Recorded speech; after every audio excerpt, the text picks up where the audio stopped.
মহেশতলায় ঘটে গেল চাঞ্চল্যকর দুর্ঘটনা। রেলিং ভেঙে পড়ে গেল মারুতি গাড়ি, আর অল্পের জন্য প্রাণে বাঁচল 3 জন যাত্রী। দক্ষিণ 24 পরগনার মহেশতলার বাটানগর রেল ব্রিজের নিচে ঘটেছে এক ভয়াবহ দুর্ঘটনা। এক মারুতি গাড়ি চালক নেশাগ্রস্ত অবস্থায় নিয়ন্ত্রণ হারিয়ে রেলিং ভেঙে সোজা গাড়ি নিয়ে পড়ে যান খাদে। ঘটনাস্থলে থাকা গাছের জন্য অল্পের জন্য প্রাণে রক্ষা পায় গাড়িতে থাকা 3 জন যাত্রী। দুর্ঘটনার পরেই গাড়ি ফেলে পালিয়ে যায় চালক।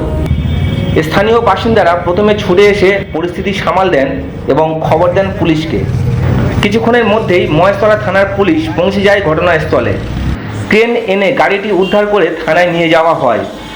বর্তমানে পলাতক চালকের খোঁজে তল্লাশি চালাচ্ছে পুলিশ। আপনিও গাড়ি চালানোর সময় থাকুন সতর্ক, থাকুন সচেতন। ভিডিওটি ভালো লাগলে লাইক দিন, শেয়ার করুন ও সাবস্ক্রাইব করতে ভুলবেন না। এতক্ষণ আপনারা দেখছিলেন দুয়ারের সংবাদ। ড্রিঙ্ক করে 3 জন লোক এত রকমের স্পিডে গাড়ি নিয়ে আমি ওই ফুটপাতের ওপরে উঠে গেছিলাম বলে আমি বেঁচে গেছি, নাহলে আমাকে স্পট ডেট করে দিয়ে ছেড়ে দিয়ে চলে গেছে। এখন কোথায় তার গাড়ি? তার গাড়ি ওই নিচে পড়ে আছে, তারা পালিয়ে গেছে। ঘরে রেখেছিলাম, পুলিশ ডাকতে গেছি, তারা সব পালিয়ে গেছে। কজন ছিল? 3 জন ছিল।